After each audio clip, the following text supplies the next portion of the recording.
Вітаю на каналі Хата рецептів. Готуємо всім відомі котлети по-київськи. Для початку підготуємо начинку для наших майбутніх котлет. Для цього пучечок свіжого кропу дрібненько нарізаємо. 100 г вершкового м'якого масла змішуємо з подрібненою зеленню та додаємо пів чайної ложки солі. Все добре перемішуємо до однорідної такої маси. До речі, друзі, якщо подобаються мої відео, підписуйтесь та ставте лайк. Це допоможе розвинути мій канал.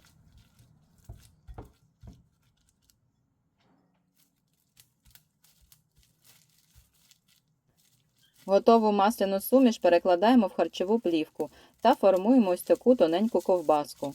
Відправляємо це у морозильну камеру на 30-60 хвилин.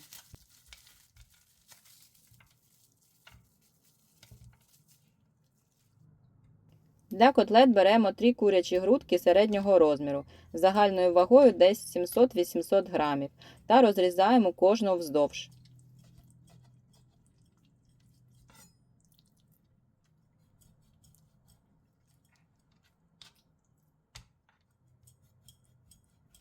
Має вийти 6 шматочків такого курячого філе.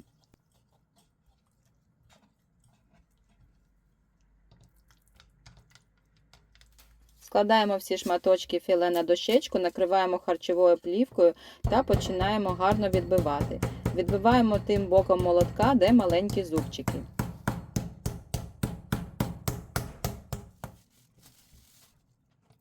Перевертаємо м'ясо на інший бік і теж добре відбиваємо.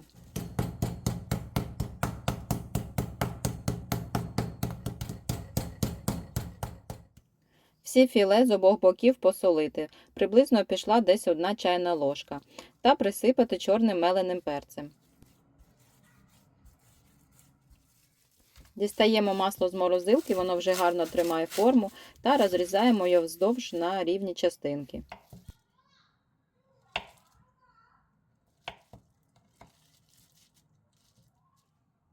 Починаємо формування котлет. На харчову плівку викладаємо шматочок курячого філе, на нього зверху шматочок масла і загортаємо все ось в такий рулетик. Потім все щільно ще загортаємо у плівку, щоб було схоже на такий маленький брусочок.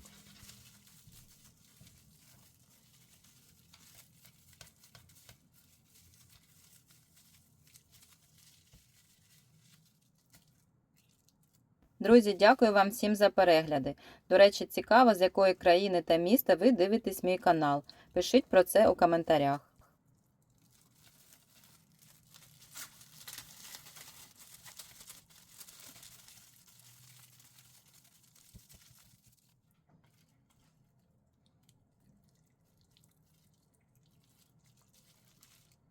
Ось таким чином формуємо всі наші котлети та відправляємо їх у морозильну камеру на 30 хвилин. Щоб олія попередньо не розтанула, паніровка краще трималася, а самі котлети зберегли ідеальну форму. Поки котлети охолоджуються, підготуємо кляр. Для кляра вбиваємо в миску 3 яйця та трохи взбиваємо як на омлет, додаючи пів чайної ложки солі.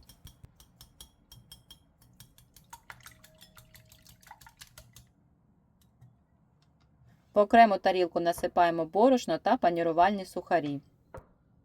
Дістаємо охолоджені котлети з холодильнику та розгортаємо харчову плівку. Щоб котлети тримали форму, а масло залишалося всередині, треба робити подвійну паніровку. Для цього спочатку котлети обвалюємо в борошні, потім перекладаємо в яйце. З яйця перекладаємо в сухарі. Гарно їх обвалюємо і притискаємо руками, якби вдавлюючи сухарі в котлету.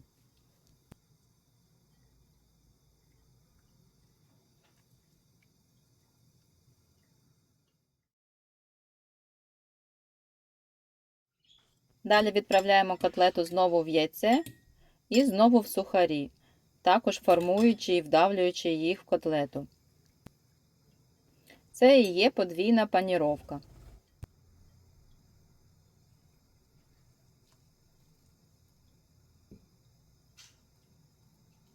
Багато хто боїться самостійно готувати цю страву, але, як бачите, нічого складного. Подвійна паніровка гарно тримає масло всередині котлети.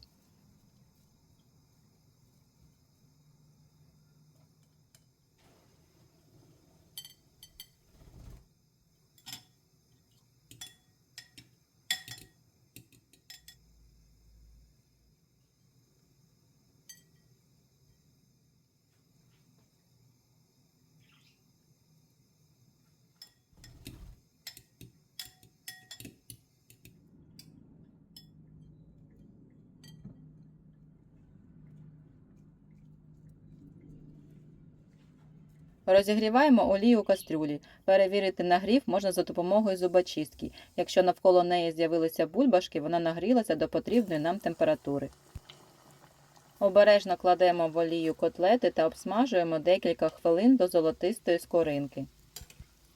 Котлети мають бути повністю занурені в олію. На цьому етапі головне їх обжарити, а доводити до готовності ми будемо в духовці.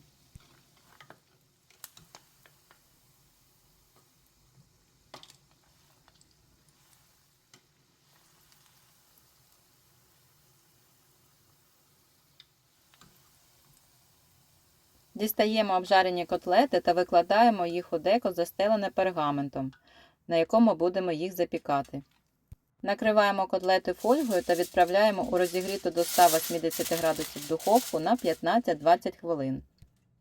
Котлети по-київськи за класичним рецептом готові. Викладаємо їх на тарілку та смакуємо. Котлети по-київськи виглядають дуже апетитно.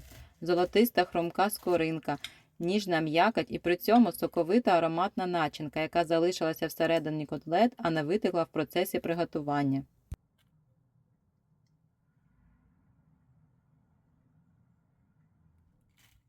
Дякую, що додивилися моє відео до кінця. Обов'язково приготуйте цю страву та напишіть у коментарях, як вам цей рецепт. І смачного!